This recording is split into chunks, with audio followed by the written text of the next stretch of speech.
तो hello guys, welcome back to my YouTube channel. Guys आज का वीडियो काफ़ी इम्पोर्टेंट होने वाला है क्योंकि आज हम बात करने वाले हैं रेलवे भर्ती परीक्षा 2025 के लिए सामान्य अध्ययन के कुछ ऐसे महत्वपूर्ण प्रश्नों की जो आपकी आगामी परीक्षा RRB NTPC, railway technician, railway group D, UP police या अन्य किसी गवर्नमेंट एग्जाम भर्ती परीक्षा के लिए अति इम्पोर्टेंट होने वाले हैं। साथियों, इस वीडियो में हमने सभी ऐसे महत्वपूर्ण प्रश्नों को लिया है जो बार बार परीक्षा पूछे जाते हैं। चलिए तो हम स्टार्ट करते हैं। हमारा पहला क्वेश्चन है, साथियों हमारा पहला क्वेश्चन कहता है कि निम्न में से किसके द्वारा चुनाव आयुक्त की नियुक्ति की जाती है। इसे पूछा गया कि चुनाव आयुक्त की नियुक्ति किसके द्वारा की जाती है। तो चुनाव आयुक्त की नियुक्ति है जो राष्ट्रपति के द्वारा की जाती है। ठीक है, राष्ट्रपति के द्वारा चुनाव आयुक्त की नियुक्ति की जाती है। तो इसका राइट आंसर ऑप्शन सी होगा। हमारा अगला क्वेश्चन है, राज्यपाल अपने पद पर कार्य करता है। इसे पूछा गया कि जो राज्यपाल होता है जो वह अपने पद पर किस प्रकार कार्य करता है।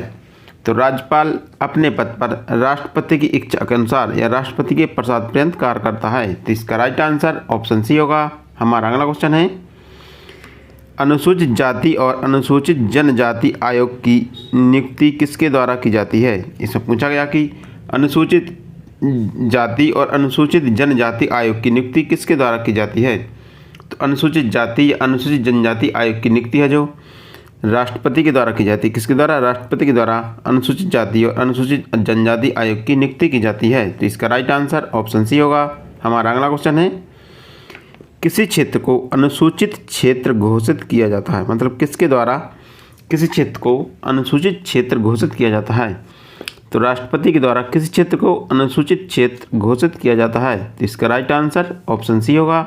हमारा अगला क्वेश्चन है, साथियों हमारा अगला क्वेश्चन कहता है कि संसद के संयुक्त अधिवेशन की अध्यक्षता किसके द्वारा की जाती है। इसे पूछा गया कि संसद के संयुक्त अधिवेशन की अध्यक्षता जो किसके द्वारा की जाती है। तो संसद के संयुक्त अधिवेशन की अध्यक्षता जो लोकसभा स्पीकर या लोकसभा अध्यक्ष के द्वारा की जाती है। तो इसका राइट आंसर ऑप्शन बी होगा। साथियों, संसद के संयुक्त अधिवेशन को राष्ट्रपति के द्वारा बुलाया जाता है। ठीक है, राष्ट्रपति के द्वारा बुलाया जाता है, लेकिन इसकी अध्यक्षता लोकसभा अध्यक्ष के द्वारा की जाती है। हमारा अगला क्वेश्चन है, देश का दूसरा सर्वोच्च पद कौन सा है। इसे पूछा गया कि देश का दूसरा सर्वोच्च पद कौन सा है। तो देश का दूसरा सर्वोच्च पद है जो उपराष्ट्रपति का है। ठीक है, पहला है राष्ट्रपति, पहला पद है राष्ट्रपति का है, दूसरा है उपराष्ट्रपति। ठीक है, तो देश का दूसरा सर्वोच्च पद उपराष्ट्रपति का है। तो इसका राइट आंसर ऑप्शन ए होगा। हमारा अगला क्वेश्चन है, भारत में उपराष्ट्रपति का पद लिया गया है। इससे पूछा गया कि जो भारत में उपराष्ट्रपति का पद लिया गया वो किस देश के संविधान से लिया गया है। तो भारत में उपराष्ट्रपति का पद है जो अमेरिका के संविधान से लिया गया। कहाँ से?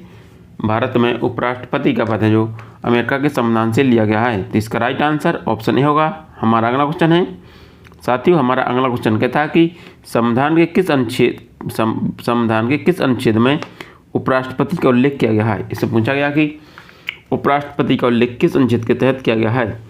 तो अनुच्छेद 63 के तहत राष्ट्रपति का उल्लेख किया गया है। तो इसका राइट आंसर ऑप्शन बी होगा। हमारा अगला क्वेश्चन है, साथियों हमारा अगला क्वेश्चन कहता है कि निम्न में कौन सा कथन उपराष्ट्रपति के चुनाव से संबंधित नहीं है।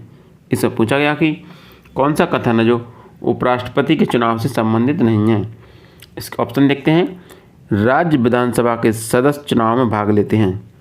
साथियों, राज्य विधानसभा के सदस्य जो चुनाव में भाग नहीं लेते हैं। ठीक है, हमारा अगला ऑप्शन है, संसद के निर्वाचित सदस्य और मनोनीत सदस्य भाग लेते हैं। ये सही है, मतलब उपराष्ट्रपति के चुनाव में संसद के निर्वाचित सदस्य और जो मनोनीत सदस्य होते हैं वो सभी भाग लेते हैं। राष्ट्रपति के उम्मीदवार की आयु 35 वर्ष होनी चाहिए, वह भारत का नागरिक हो, बिल्कुल हो। ठीक है, लेकिन उपराष्ट्रपति के चुनाव में राज्य विधानसभा के मतलब के सदस्य चुनाव में भाग नहीं लेते हैं। तो इसका ऑप्शन ये होगा कि जो उपराष्ट्रपति के चुनाव से संबंधित नहीं है। तो इसका ऑप्शन ही सही होगा। हमारा अगला क्वेश्चन है, उपराष्ट्रपति के चुनाव से संबंधित विवाद का निर्णय किया जाता है। इससे पूछा गया कि यदि उपराष्ट्रपति के चुनाव से संबंधित कोई विवाद होता है तो उसका निर्णय है जो उच्चतम न्यायालय के द्वारा किया जाता है। किसके द्वारा?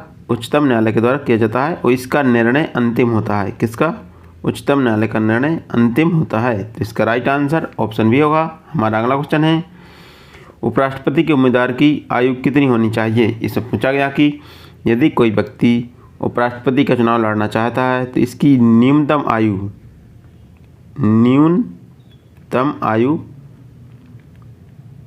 कितनी होनी चाहिए। तो इसकी न्यूनतम आयु 35 वर्ष होनी चाहिए। कितनी? इसकी न्यूनतम आयु 35 वर्ष होनी चाहिए। तो इसका राइट आंसर ऑप्शन ए होगा।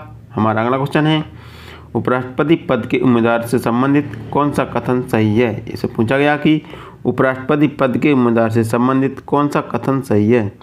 इसमें कौन सा कथन है जो उपराष्ट्रपति से संबंधित है। मतलब इसमें पहला है 20 सदस्यों द्वारा प्रस्ताव और 20 सदस्यों द्वारा अनुमोदन होना चाहिए। इसमें कहा गया कि जो भी उम्मीदवार चुनाव लड़ना चाहता है उपराष्ट्रपति का उसमें 20 सदस्यों के द्वारा प्रस्ताव होना चाहिए और 20 सदस्यों द्वारा अनुमोदन होना चाहिए। ये सही है। इसकी आयु 26 वर्ष होनी चाहिए। नहीं। जमानत राशि 1 लाख रुपये है। नहीं। राज्य विधानसभा के निर्वाचन सदस्य भाग ले सकते हैं। नहीं।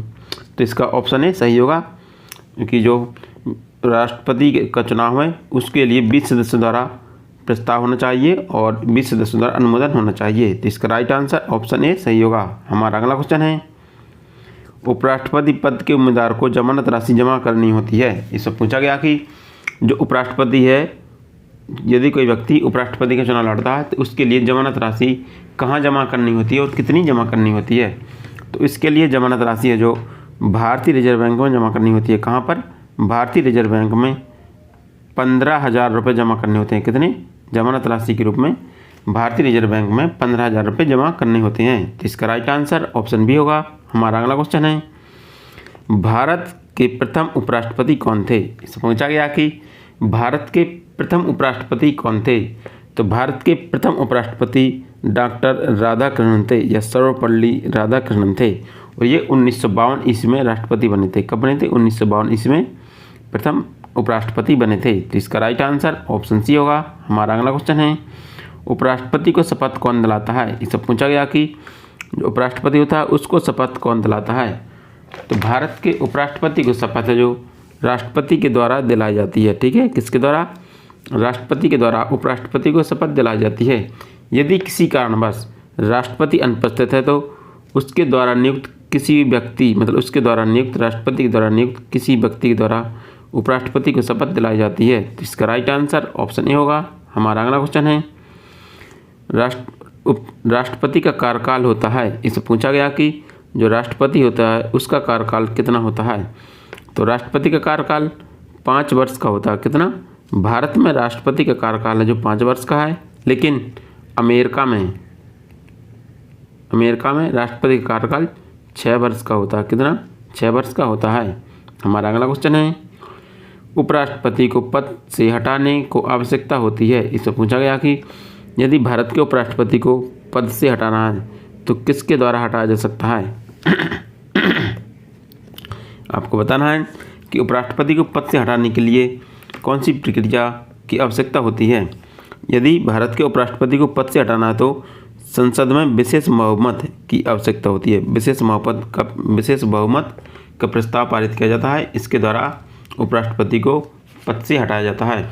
ठीक है, राष्ट्रपति को पद से हटाने के लिए अनुच्छेद 61 के तहत महाभियोग लाया जाता है, लेकिन उपराष्ट्रपति को हटाने के लिए महाभियोग की प्रक्रिया नहीं लाई जाती है।